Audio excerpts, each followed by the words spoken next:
Welcome to Rolling Through the Reels, a look into the film and video archive of the Baseball Hall of Fame Museum. We have thousands of hours of film, video, and audio recordings, and we want to share some of those highlights with you. You're going to see some vintage interviews and footage from Hall of Famers, some of your favorite players, fans, and anyone associated with the game. So sit back and take a look at baseball's history. Our guest is Houston Astros second baseman Craig Biggio. Craig, one of the questions that we like to ask down here in spring training in Florida, players that you perhaps idolized or followed more than others when you were growing up.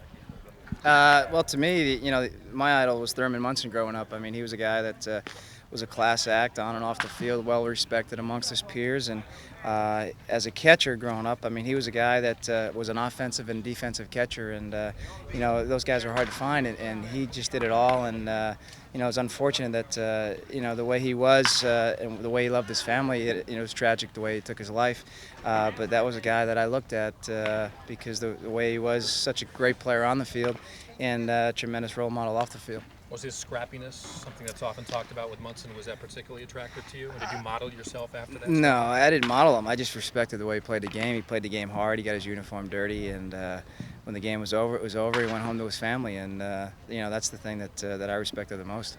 When the Astros made the decision to switch you from catcher to second base, did you start to follow other second basemen, either current day players, or maybe look back in the history of the game at some of the other second basemen who had preceded you? No, not really. I mean, I had enough things to worry about. I'm just trying to catch the ball on itself. That was a hard enough thing to do itself. So for me, I had a good coach over here in Matt Galante, and Billy Doran worked with me a little bit. And Billy played here in Houston for 10 years, so I had some good instructors that helped me out. But I didn't have enough time to go back and look at some films at some other players. But when you play against guys like Robbie Thompson and Billy Doran, and Alomar was in the league for a little while, you see some of the best guys that ever play out there, and so you kind of look at them and see how they went about their business, and you try to do the same.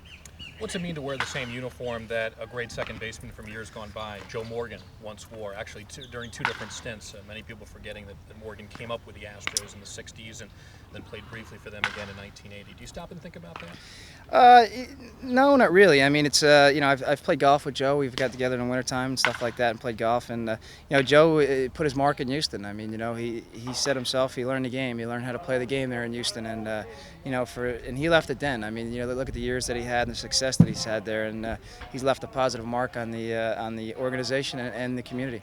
Craig, your most cherished baseball memory as a professional player? My most cherished memory.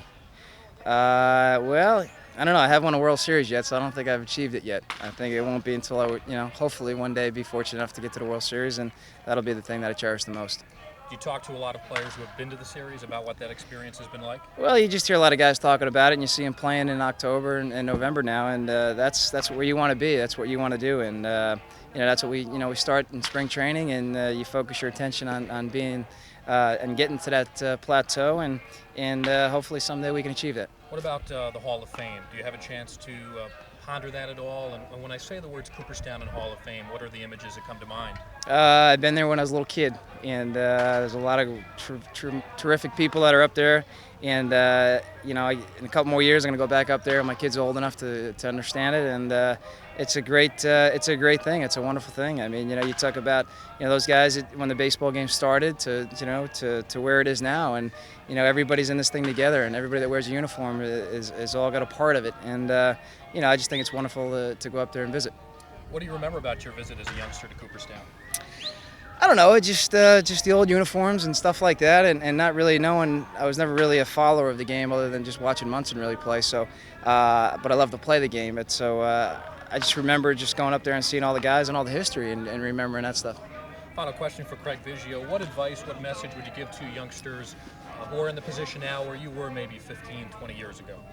Well, I guess the only thing that you just be a solid individual and treat people with respect and go about your business. And first of all, you got to hit the books. Hit the books and do what you got to do in the classroom. And you put as much work as you do into your athletes as you do your homework, and hopefully things will work out for you. And whatever you do, whether it's a baseball player, or a doctor, or whatever you want to be, you just give it 100% and give it your best effort. And that's the only thing anybody could ever ask from you. Craig, thanks.